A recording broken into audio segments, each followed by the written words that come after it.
السلام علیکم، میرا نام سید علی شان ہے اور آج کی اس ویڈیو کا ٹاپک ہے وائی مسٹر چپس، یعنی کہنے کا مقصد ہے کہ ابھی تک یہ کتاب کیوں ہمارے نصاب میں شامل ہے۔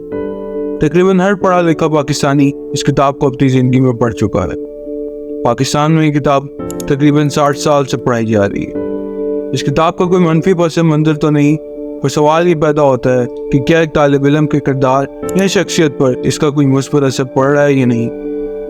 کہ اس کے کردار میں اخلاقیات نظر آ رہے ہیں یا نہیں؟ کیا انہیں کوئی ایسی چیز سیکھنے کو مل رہی ہے جو کہ ان کی زندگی میں کام ہے سوائے انگریزی کے؟ یہ میرا سوال ہے ان تمام بچوں سے جنہوں نے کتاب پڑھی ہے۔ 1934 میں جیمز شیلٹن کی لکھی ہوئی یہ novel goodbye mister Chips ایک فکشنل کریکٹر، ایک خیالی کردار مسٹر چپس پر لکھی گئی ہے جو کہ ایک ٹیچر تھے۔ اس کتاب میں ان کی زندگی اور ان سے متعلق واقعات کا ذکر ہے، مگر افسوس کی بات ہے کہ ایک عام انسان پر لکھی ہوئی کہانی جو کہ ایک فکشنل کریکٹر یعنی ایک خیالی کردار پر مبنی ہو ابھی تک پڑھائی جا رہی ہے، جبکہ جس ملک کے اتنے لوکل ہیروز ہوں، جدھر اتنی اعلیٰ اخلاقیات اور کردار کی مثالیں پائی جاتی ہوں، وہاں اس سب کی کیا ضرورت؟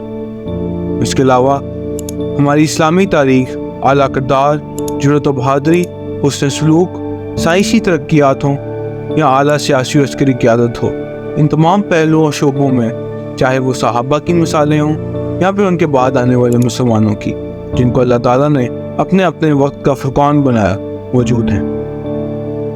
اور سب سے بڑھ کر اگر ہم اپنے بچوں کو سیرت مصطفیٰ صلی اللہ علیہ وسلم پڑھائیں تو ان کے کردار کی کیا ہی بات ہو، پھر وہ بڑے ہو کر ایک اچھے مینیجنگ امپلائی ہی نہیں بلکہ ایک اچھے لیڈر، ایک اچھے سائنسدان، ایک اچھے انٹلیکچوئل کے طور پر سامنے آئیں گے جو کہ امت مسلمہ کی قیادت کر سکیں گے۔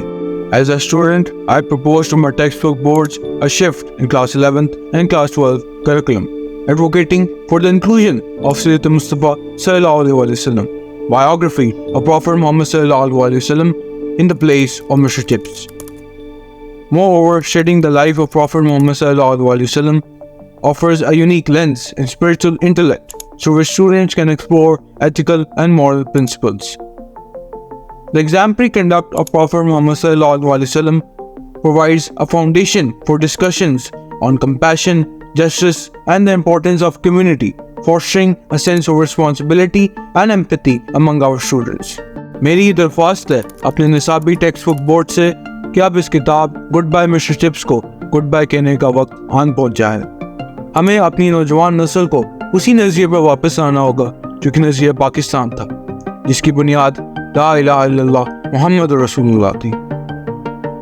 جیسے کہ علامہ اقبال نے فرمایا، سبق پھر پڑھ صداقت کا، عدالت کا، شجاعت کا، کہ لیا جائے گا تجھ سے کام دنیا کی امامت کا۔